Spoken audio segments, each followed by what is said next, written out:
Hi Math 2. In this worksheet, we're going to be reviewing solving quadratic equations from Unit 7 in Math 1. Looking at row number 1, these three problems all have an x squared or in the case of C, a g squared. And we'd like to solve for that variable. So in each of these, I'm going to isolate the variable in order to solve for it. So let's take a look at 1b. In this problem, I have a single term, 3x squared, that contains my variable. So let's isolate it. Let's add 15 over to the other side. And then I'm going to get 3x squared equals 15. And let's solve for that variable, that x squared. Let's divide both sides by 3. And I get x squared equals 5. To solve then for x, I'm going to take the square root of both sides, and I get x equals, and this is where I want to know what values my x could have been. And in order to get a positive 5, my x could be the positive square root, or it could have been the negative square root of 5. So x equals plus or minus the square root of 5. And that answer is great. If you'd like to get the answer as a decimal on my calculator, I can take the square root of 5, and a possible answer is that my x is approximately equal to plus or minus 2.23, which is the square root of 5. So let's take a look at row 2. Row 2 has a common mistake some students will sometimes make when there are two terms in this case, and both terms have a variable. What you can never, ever, ever do, so never, never, never divide by a variable. Divide by a variable, ever. What you do when you do that is you lose one of your answers, you lose one of your roots. So in this case, when I look at the first problem, let me do it incorrectly for a moment. Please don't write this.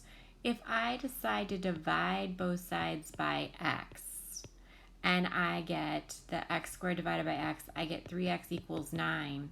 I will get x equals 3 as an answer. That is one of my two answers for x. I've just lost an answer because I divided by my variable. So let me erase this because that's work you'll never ever do. And then to solve this one, first of all, when I solve something that I'm going to use factoring, because we're going to use factoring here, we always have to set equal to 0. So we have to set our equation equal to 0. So in this problem, I'm going to subtract the 9x over and get 3x squared minus 9x equals 0. Now I'm ready to factor. You have to have your polynomial equal to 0 before I use this. So I notice my two terms, they both have a 3 in common, and they both have an x in common. So when I pull it out, I get 3x times 3x squared divided by a 3x is an x left over, and negative 9x divided by 3x is a negative 3 left over. So now this is the zero product property from last year. If when I multiply 3x times x minus 3, I get a 0, that tells me that either 3 times x is 0, or x minus 3 equals 0. So now I can divide both sides by 3, and I know x equals 0 is one of my answers, or x equals 3. By using factoring, I have both of my answers. I didn't lose one of my roots. I didn't lose one of my zeros. So be really careful in problems like 2a, 2b, or 2c. You never divide by the variable. So let's take a look at problems like those in row 3. These are all factoring problems. I'm going to do all the work we did last week on the factor worksheet, and then I'm going to use the zero product property to solve for my variable. So let's take a look at 3b. So this problem, when I begin factoring, I would write a times c, which in this case, in this particular one, the a is 1. So my top of my diamond would be a negative 28. That's what my side numbers need to multiply to. And the bottom of my diamond is a negative 12, and that's what my side numbers need to add to. So I start thinking about the factors of 28, such as 1 and 28, 2 and 14. And I stop for a moment because I realized the 2 and the 14 could give me 12 if I did subtraction. So now I have to think about my signs. So if I want my 12 to be negative, that means my larger number, the 14, must have been negative. And now I take a look at my diamond. 2 times negative 14 would indeed be the negative 28 on the top, and 2 plus negative 14 would indeed be the negative 12 on the bottom. So my numbers are 2 and negative 14. Since my A is 1, I'll simply put my 2 and my negative 14 right into my parentheses. And now I know that when I multiply those two, I get 0. So one of them must be equal to 0. So I can write my first x plus 2 equal to 0, or my x minus 14 is equal to 0. And then we'll solve for our x by subtracting 2 from both sides, or now I'll add 14 to both sides to solve for x. And it looks like x is negative 2 or positive 14. So what happens when factoring does not work for me?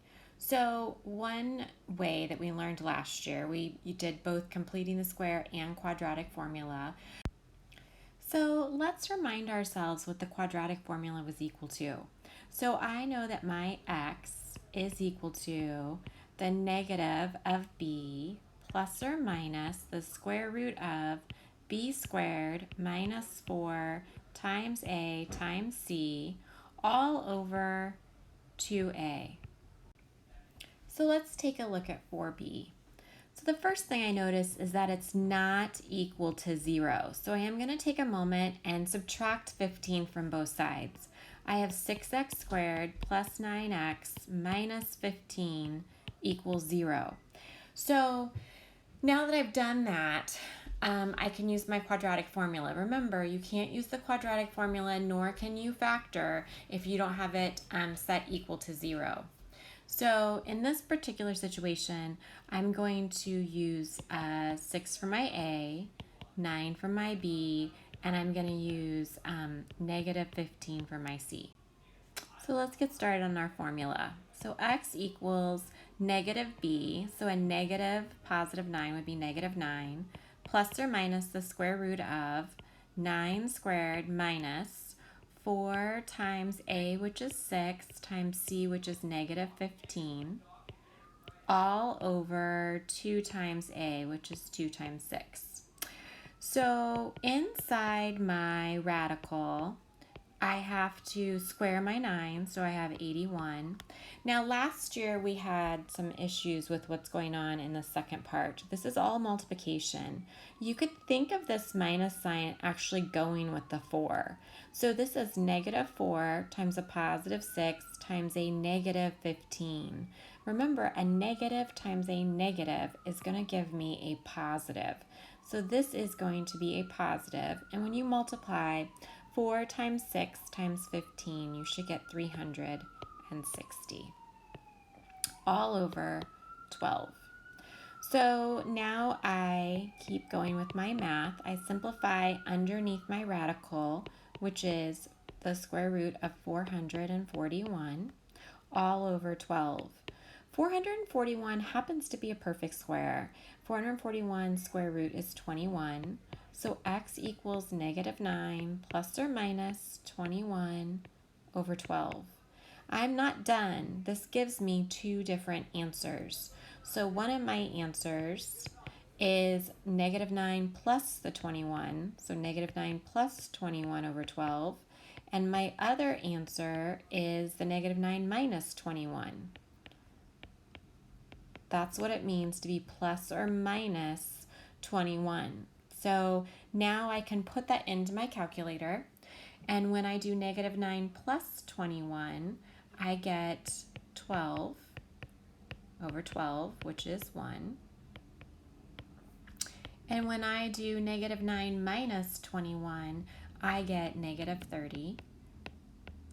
And then I need to reduce that. And 30 and 12 have a lot of numbers in common, but the largest one that I can think of would be 6. So if I reduce both the numerator and denominator by a factor of 6, 30 divided by 6 would give me a negative 5 on top and over 2. So negative 5 halves. So x is equal to 1 or negative 5 halves.